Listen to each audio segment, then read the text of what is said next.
firstborn of all creation. According to Colossians chapter 1 verse 5, Jesus is the firstborn of all creation.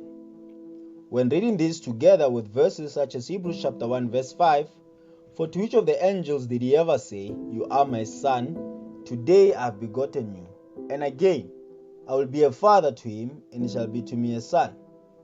From the above passages, you may conclude that Jesus is the firstborn according to creation, since God said he begat him. On face value, these thus sound like God the Father is saying that he begat the Son on a particular day. So isn't it safe to conclude that the Son is not eternal? If we respect the context of Psalm chapter 2 verse 7, where Hebrews is quoted from, we cannot interpret "You are my son, today I've begotten you" to mean God brought the Son into existence. It cannot, because that's not what it meant when originally applied to David.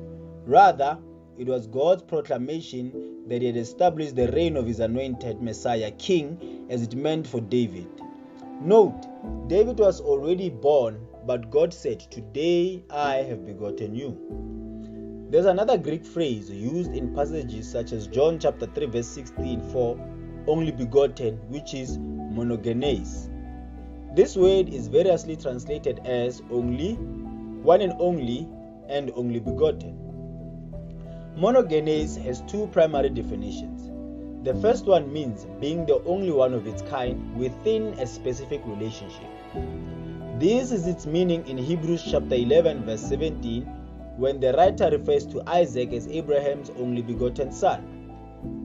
Abraham had more than one son, but Isaac was the only son of the covenant. Therefore, it is the uniqueness of Isaac among the other sons that allows for the use of monogenes in that context. The second one means being the only one of its kind or class or unique in kind. This is the meaning that implied in John chapter 3 verse 16. John was primarily concerned with demonstrating that Jesus is the Son of God, and he uses monogenes to highlight Jesus as uniquely God's Son, meaning he is sharing the same divine nature as God, unlike believers who are God's Son by adoption. Ephesians chapter 1 verse 5. Jesus is God's one and only begotten Son in essence. The relationship between the Father and Jesus as the Son is eternal, which is to say the relationship is outside time. God has always been Father, and Jesus has always been Son. Now, let us allow the context of Colossians chapter 1 to explain to us what it means to be firstborn of all creation. Number 1, we see that Jesus is the image of the invisible God, the firstborn of all creation. Firstborn speaks about preeminence. For example, God said to Moses, "Then you shall say to Pharaoh, Thus saith the Lord, Israel is my son, my firstborn." Exodus chapter 4 verse 22. Israel was not the first nation to be on earth. Let's continue. Number 2, the text says, "For by him all things were created, both in the heavens and on earth, visible and invisible, whether thrones or dominions, or rulers or authorities. All things have been created through him and for him. He is before all things, and in him all things hold together.